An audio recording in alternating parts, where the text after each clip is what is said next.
me through my stepmother's estate. When I was looking through her possessions, I looked at my father's inventory. He just had his own notes on it, that's all. So you remember it hanging in the house someplace?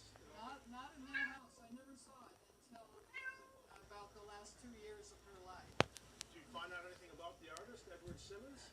I think it was primarily a muralist, from what I little bit I saw. Right, about him being a muralist.